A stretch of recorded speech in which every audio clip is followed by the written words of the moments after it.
Now, the COVID inquiry is set to become the most expensive in history. The investigation into the pandemic is said to have already cost the taxpayer a staggering £94 million. Wow. That could buy, 1 year of Gary Lineker, couldn't it? A few houses in South Ken.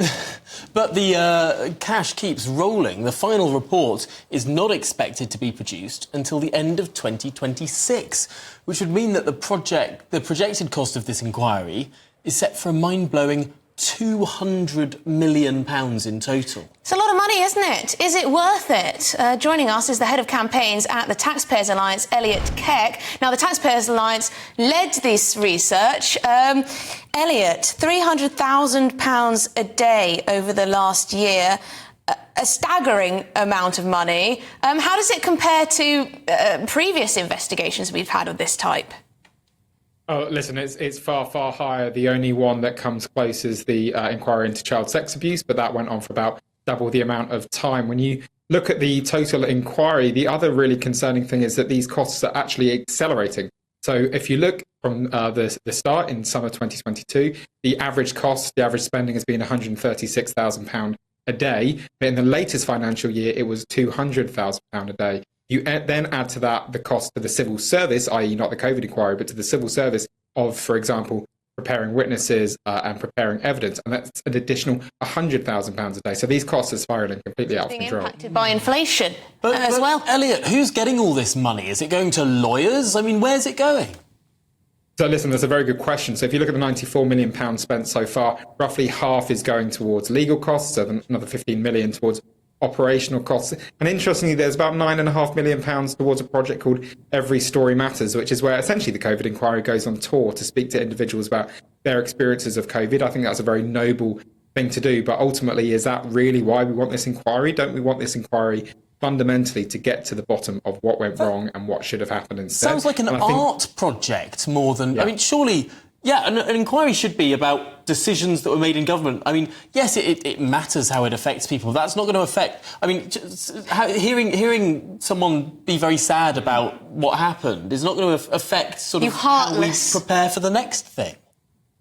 Yeah, listen, the inquiry should be about fundamentally, was the government prepared for the pandemic? Did it respond in the correct way? Was it right for the government to take away our most basic liberties with almost no scrutiny for about a year and a half without any, as I said, public scrutiny or real public debate, despite the fact that actually our death rate was by no means the best in Europe or the best in the world? And I think, unfortunately, that's not what the inquiry has been focusing on. And when we're landed with a bill of potentially £200 million, or at the moment it could have to say be even more, I think there's going to be real questions about what we're actually getting for this. We've got two issues really running in parallel. The cost of this all and whether it's actually going to find out what we all want it to find out, or at least examine those issues. I'm reading here that Lord Savile of Newdigate, who carried out the Bloody Sunday inquiry, said this is a necessary expense. He says it's got to be thorough, it's got to be fair, this takes time and expertise, that's expensive. He says he has deep sympathy for the inquiry. And he says he wouldn't be surprised if it costs more than his one. Do you have any sympathy with that this requires perhaps not £300,000 a day, but it's going to cost a lot of money?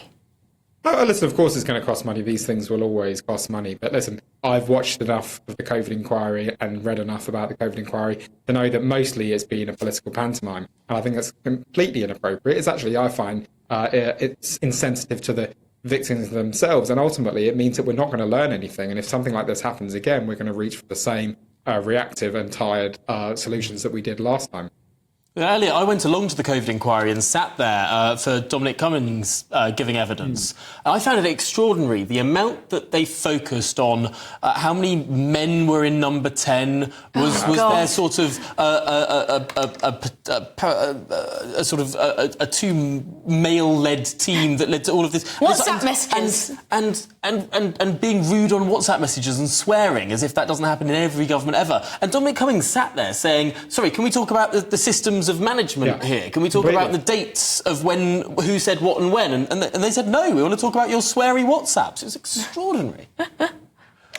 Yeah, and listen, as I said, the Taxpayers Alliance at the moment are estimating it will be £200 million. That's based on extrapolating a cost per day so far. But as we've discussed, that cost per day is accelerating, which means that if it continues to accelerate, that £200 million could actually look like quite a serious underestimate. Yeah, a huge amount of money, a huge expense. And I imagine not all of the British public are signed up to the benefits of this. Anyway, thank you, Elliot Keck from the Taxpayers Alliance, who looked into these extraordinary expenses.